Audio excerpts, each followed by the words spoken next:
Et c'est parti pour l'art à la une. Nous allons tenter de dresser ensemble un premier bilan de la dispersion de la collection Aristophil, une dispersion qui a été gérée par la maison de vente Agut. Pour en parler, nous avons le plaisir de recevoir sur le plateau de Smart Patrimoine Claude Agut, commissaire-priseur et fondateur de la maison Agut. Bonjour Claude Agut. Bonjour. Bienvenue. Merci de m'accueillir. Bienvenue à vous. On est ravis de vous recevoir sur le plateau de Smart Patrimoine. Alors on va évoquer évidemment la vente, mais les ventes finalement qui ont servi, qui ont permis de disperser cette collection Aristophil. Je rappelle quand même rapidement le contexte qui nous amène à évoquer ces ventes.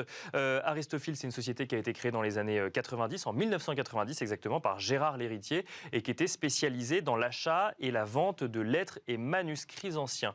En 2014, la société fait l'objet d'une enquête pour escroquerie en bande organisée. Je ne vais pas revenir sur tous les éléments judiciaires, mais la société était dans le viseur notamment de l'AMF, de Tracfin ou encore de la Direction générale de la concurrence, de la consommation et de la répression des fraudes. Entreprise placée en liquidation judiciaire en 2015 et ensuite, la justice fait son œuvre, entre guillemets, et il y a encore un certain nombre de procédures judiciaires en cours. L'activité d'Aristophil, c'était d'acheter et de vendre des manuscrits anciens. Ce qui est reproché à la société, c'était qu'ensuite, ces manuscrits étaient traduits en lots finalement financiers et vendus à la découpe, je vous laisse m'arrêter si je dis des bêtises, mais à la découpe à des investisseurs. Et ces manuscrits ou ces lettres pouvaient être surévalués, ou en tout cas c'est ce qui a été reproché à la société. Et on a 21 000 investisseurs qui estiment avoir été floués par les investissements qu'ils ont réalisés. Et on parle à peu près de 850 millions d'euros investis par des épargnants qui ne connaissaient pas forcément d'ailleurs tous les tenants et aboutissants d'investissement dans les lettres et les manuscrits anciens qui cherchent à récupérer finalement leurs fonds. Et certains articles de presse sont même allés jusqu'à parler d'une pyramide de Ponzi, notamment en matière d'investissement dans les lettres et manuscrits anciens. Si vous êtes ici aujourd'hui pour en parler, ça n'est pas pour parler du volet judiciaire, mais c'est que parce qu'une fois que cette société a été placée en liquidation judiciaire, il a fallu récupérer le stock donc de cette entreprise Aristophil et procéder à la vente des pièces pour espérer ensuite rembourser un certain nombre d'investisseurs. Et c'est la maison Agut qui a été choisie. Alors déjà, comment ça s'est fait? Pourquoi est-ce que c'est la maison Agut qui a géré cette vente? Tout d'abord, une petite précision. À partir du moment où quelqu'un vend quelque chose, en principe, celui qui l'achète le prend. Dans le cas d'Aristophil, c'était un peu différent. Il a été proposé aux gens qui achetaient, il était proposé que les objets, que les manuscrits restent chez le vendeur, chez Aristophil, et était exposé dans un musée. Donc tout ça crée une ambiance assez sympathique, parce on arrivait dans un grand musée où il y avait les choses qui étaient à vendre et des choses également vendues. Donc le jour de la liquidation, il s'est retrouvé dans des garde-meubles des centaines et des centaines ou des milliers de pièces, si vous voulez, qui appartenaient non pas à la société Aristophil, mais appartenaient à des clients. Et ces clients avaient confié ça à la liquidation, confié ça à la société, confié ça à la liquidation, et il fallait trouver une solution d'abord pour les rendre. Et la plupart du temps, quand les gens on leur rendait, ils disaient on n'a pas envie de mettre un manuscrit de Ronsard dans notre salon, donc vendez-le. C'est comme ça qu'on s'est retrouvé avec des milliers et des milliers de lots à vendre, et il y avait également des lots qui appartenaient à la société Aristophil, qui n'avaient pas encore été vendus, et cela, il fallait également les vendre. Tout ça représentait, je crois, 7, 8 ou 9 camions, et des milliers et des milliers de documents qu'il a fallu gérer et créer une logistique ahurissante de pointage, de numérotation, pour retrouver en 2 minutes un manuscrit au milieu de 200 000 autres. Bien sûr. Mais ça, bon. Mais alors, du coup, au moment où la question de la dispersion du stock est organisée, ou en tout cas que la question se pose, vous candidatez pour gérer finalement ces différentes ventes? Je crois que vous êtes le seul à candidater. Mais voilà, ce qui s'est passé, c'est que le tribunal de commerce et le tribunal de grande instance, qui avait plusieurs tribunaux, se sont retrouvés avec cette masse, ces garde-meubles qu'il fallait continuer à payer, il n'y avait plus d'argent, la société en liquidation, appel d'offres, et un peu inconsciemment, mais il y avait une raison que je pourrais vous expliquer tout à l'heure. Nous y sommes allés avec le bureau.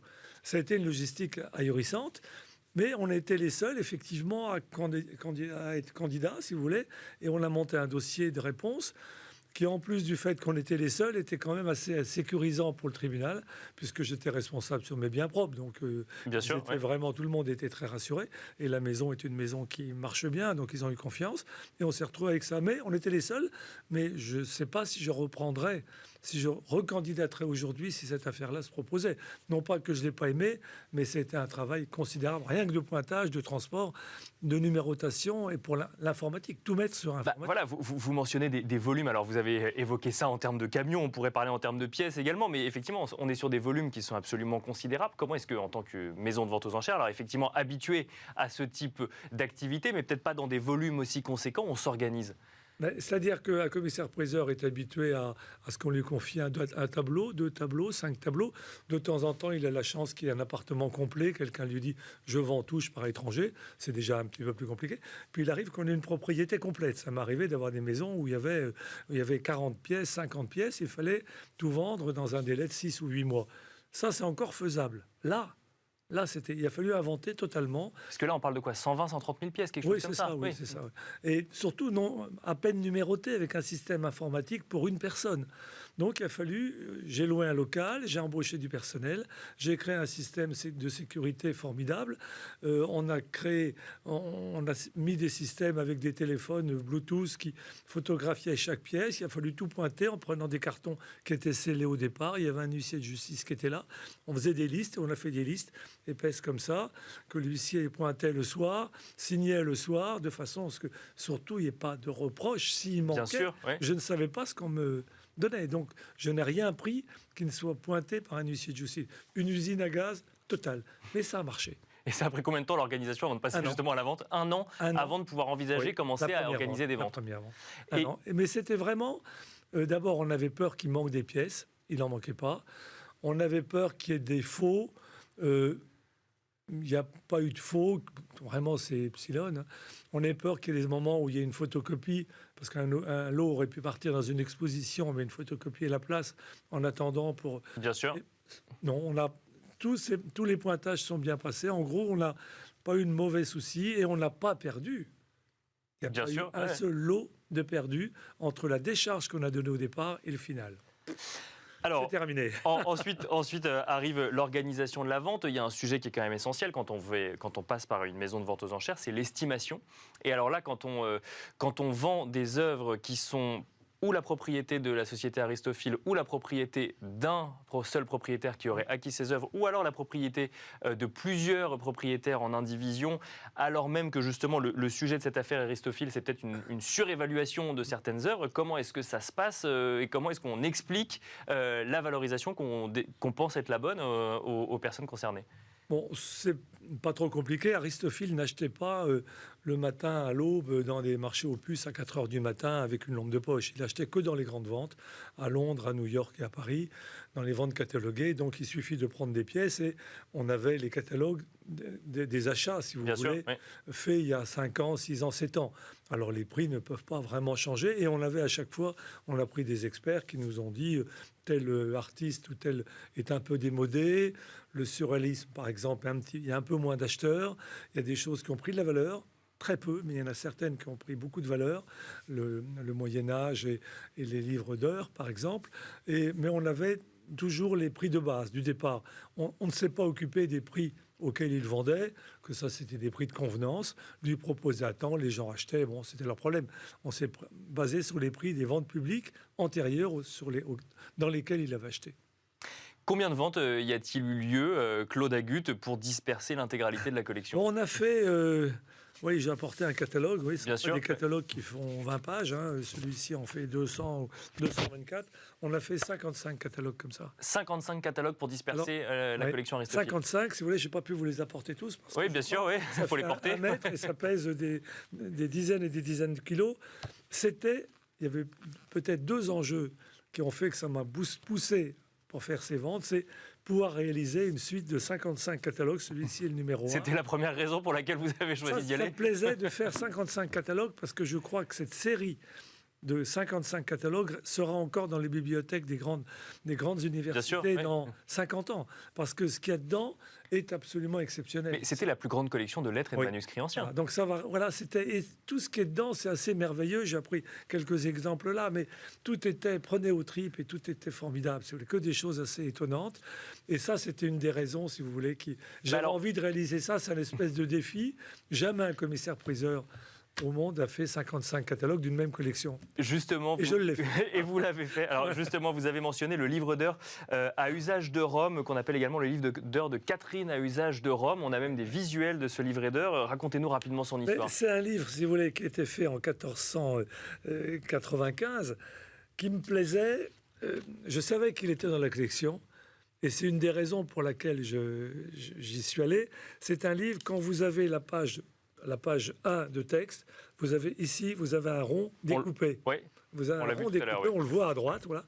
Donc, vous tournez la page, vous avez la page suivante, il y a encore le rond. Et ce n'est qu'à la 10e page que vous avez le tableau qu'on voit à chaque fois à travers. D'accord. C'est absolument exceptionnel. Je pensais qu'il y en avait un autre.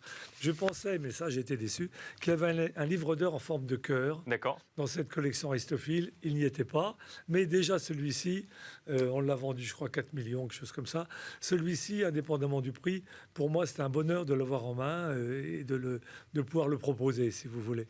Alors, espèce de conquête du Graal, si vous voulez. Alors, le livre d'heures à usage de Rome, peut-être que ça parlera à certains de ceux qui nous écoutent, peut-être pas à tout le monde.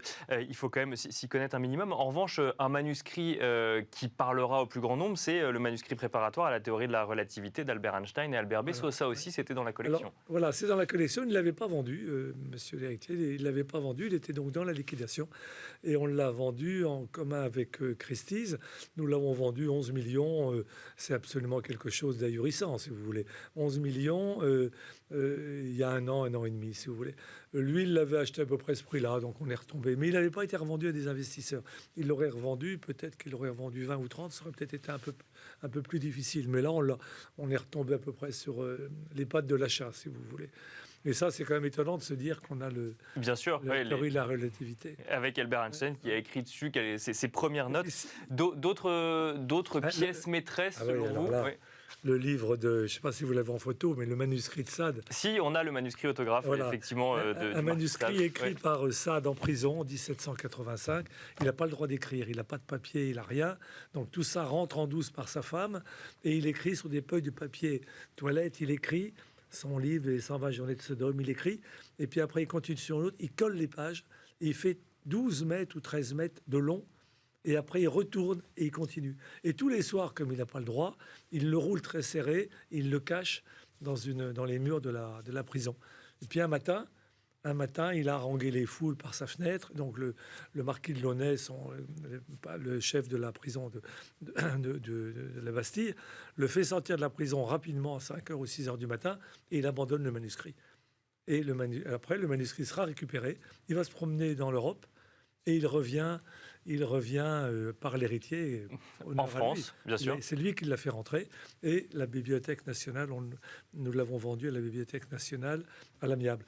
Et il est retourné. C'est ça ce qui est merveilleux. Je l'ai livré à la Bibliothèque de l'Arsenal, qui est à côté de la Bastille. Donc, si vous voulez... Bien sûr, il a fait le tour du monde pour revenir là où il était, là où il a été conçu, finalement. Voilà, on n'aura pas le temps de présenter d'autres œuvres. Maître Claude Agut, juste une question quand même. Alors, là, tout n'a pas encore été totalement vendu, mais le gros des ventes a été fait. Il nous reste quelques petites ventes à faire, mais il n'y aura plus de catalogue papier comme cela. Le cycle est terminé, mais il nous restera 4 ou 5 ventes d'objets qui n'ont pas trouvé preneur la première fois et il faut qu'on les vende maintenant. Le montant global des ventes aujourd'hui 100 millions, 108 millions exactement. 108 millions d'euros qui pourront du coup retourner quand même en partie aux investisseurs. Bien sûr. Non, ce n'est pas le commissaire-priseur qui garde. Oui, ça on se doute, oui, bien sûr. Mais... Il y a peut-être des histoires d'amende ou autre. Non, ça ira pour les investisseurs. Non, ces biens appartiennent, en ce qui concerne les investisseurs, leur appartiennent à eux, donc ça leur est payé par un administrateur. Ce qui revient à la liquidation servira par contre pour payer des dettes s'il y en a. Et ça, c'est les liquidateurs qui géreront cette partie. Merci beaucoup, Maître Claude Agut. Je rappelle que vous êtes commissaire-priseur et fondateur de la Maison Agut, d'être venu sur le plateau de Smart Patrimoine. Merci beaucoup. C'est moi qui vous remercie. Merci beaucoup. Et quant à nous, on se retrouve tout de suite dans Enjeu Patrimoine.